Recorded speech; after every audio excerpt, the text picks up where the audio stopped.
case study of the inefficiencies at the Katima Mulilo border crossing. I'm Colby Gilbert. I'm Kieran Joyce. I'm Julia Noel. I'm Jim Ziegel. So we decided to approach this as a case study, and so in order to define a case study, it's an empirical inquiry that investigates a contemporary phenomenon within its real-life context, in which multiple sources of evidence are used. So we chose to define the boundaries of this case study as a city of Katima Mulilo, which as you can see is located in the Zambezi region of Namibia. And during our project, we'll use various methods in order to study this. So during this presentation, we're going to give an overview of the problem, introduce our sponsors and objectives, and run through our methodology. So to first contextualize our problem, we're going to look at the U.S. border crossings. So as a passenger in the U.S. border crossings from Canada and Mexico, you see about a half-hour wait time to cross out of the country and into the country. Now, if you're a trucker, you can expect to see double that, which is understandable. They have to do, x-rays and checks of all of your cargo and all of these different hassles. But when there are inefficiencies in the government or restaffings at the border agencies or anything like that, the wait times can increase. And in April 2019, the truck wait times from the US-Mexico border increased to about 5 hours. Now, trucks get paid for the haul. They don't get paid for time. So these types of delays are really frustrating to truckers. And this can cause deadly incidents on both the highway and in the ports and borders surrounding the truckers' work. So to put our problem into context, at the Katima Mulilo border post, truckers in Namibia can experience a 2 to 4 day wait to cross over into the next country. So this is approximately a 10,000% increase from the time seen in the US. And as previously stated, in the trucking industry, money is directly correlated to time, so this is a large burden on the logistics of Namibia. So we will be working with our sponsor, the Walvis Bay Corridor Group, to address these problems at the border. The Walvis Bay Corridor Group was founded in the year 2000, and they are a parastatal organization. This means that they are partly owned by the government and partly owned by the private sector. The Walvis Bay Corridor Group was made to promote and manage the 4 Walvis Bay corridors. So if these wait times continue to persist, then the Walvis Bay Corridor Group and the logistics industry as a whole in Namibia will continue to be running inefficiently. Within the context of our problem, as well as the goals that we have been given by the Walvis Bay Corridor Group, we have identified 3 key objectives. These objectives are to reduce the wait times at the Katima Mulilo border post, to minimize the delays at the Katima Mulilo weighbridge station, and to complete a digitalization feasibility analysis with following recommendations. This is just an overview of our timeline in Namibia. We have identified that we will most likely need to travel to Katima Mulilo twice during our trip. By going twice, we have given ourselves more flexibility when collecting data and allowed ourselves time to refine our methodologies so we can better collect key data. During week 1, we will plan and meet with the Walvis Bay Corridor Group for our first trip. During week 2, we will go to Katima Mulilo. We foresee that this trip will take approximately 10 days, which means it will go into week 3 when we will finally return back to Windhoek. During week 4, we will begin data analysis and begin to finalize our recommendations. Then we will head back to Katima Mulilo. After collecting more data, we will head back and begin to refine our recommendations and develop an implementation timeline. Week 7, we'll finalize our deliverables and present them to the Walvis Bay Corridor.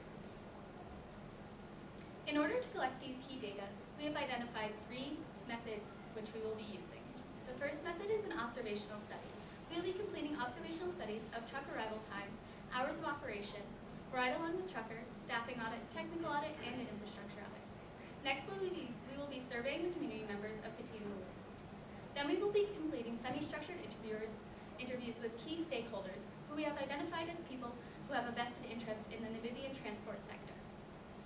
So as Julia previously mentioned, these are the observational studies that we're going to be doing while we're in Katima. So the first one is an observation of truck arrival times. We're doing this in order to see if there's a pattern in the arrival times of truckers and to see if these match up with the hours of operation, which I'll talk about next. This study comes at the warning of the Walvis Bay Corridor Group.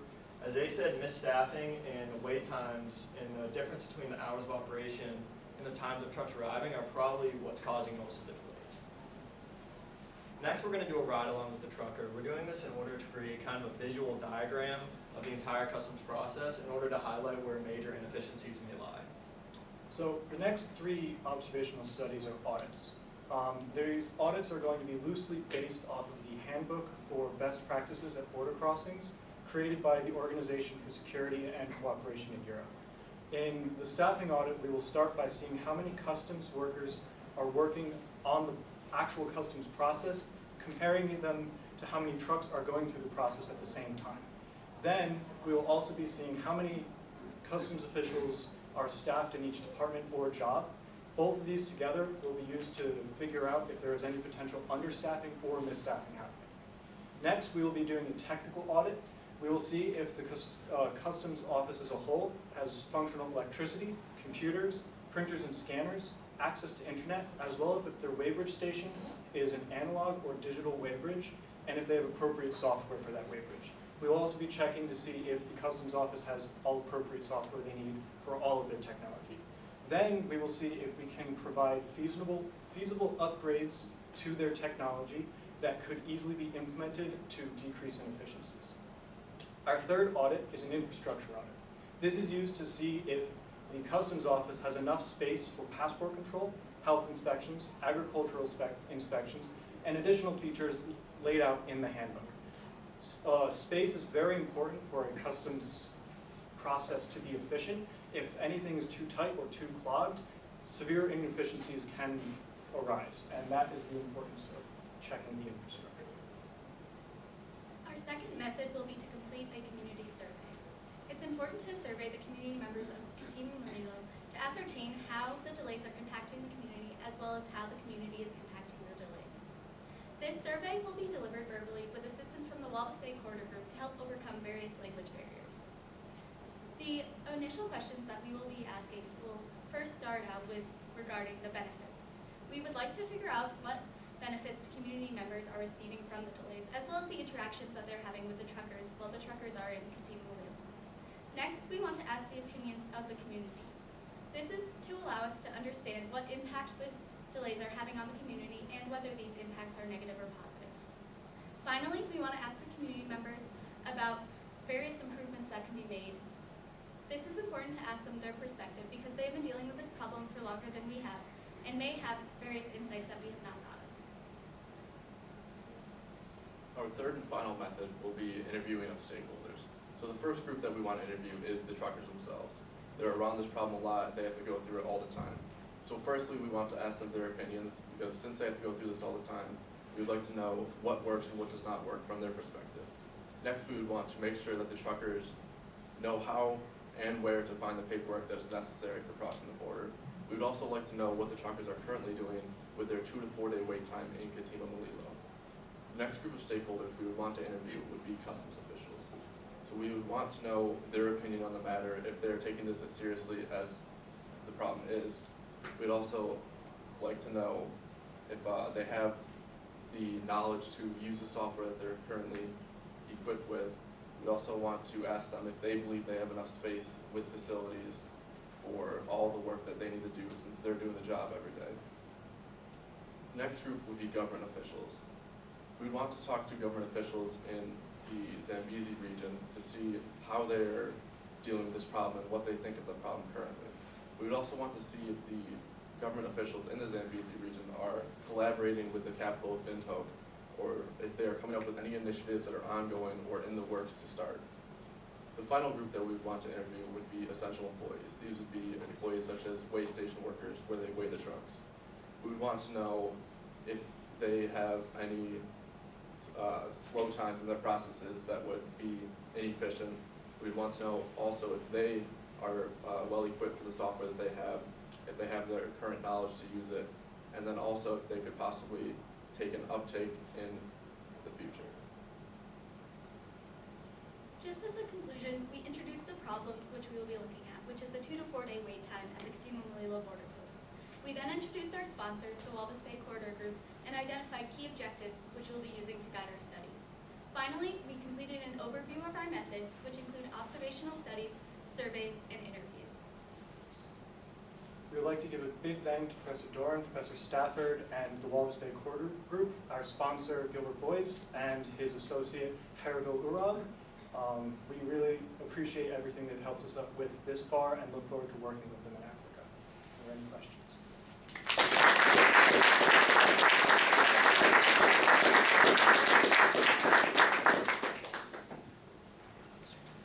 In the community survey, you were going to ask the question of if there were any benefits of having any of the truck delays. Do you guys foresee any benefits of having truck delays in the community? Yes.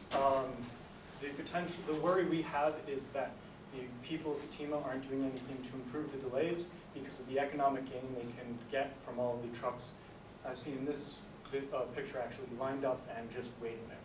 So. What are your plans for when you're doing your ride-along? Because it seems like it'll be a multi-day affair. What are your plans for like where you're staying and all that? The logistics, I think. Yeah, so the entire trip is being facilitated with the Walvis Bay Corridor Group. So they are planning where we're staying and things like that, which they have approved our timeline and not given us any feedback and are putting in place everything that will be happening. So we're entrusting them in this process.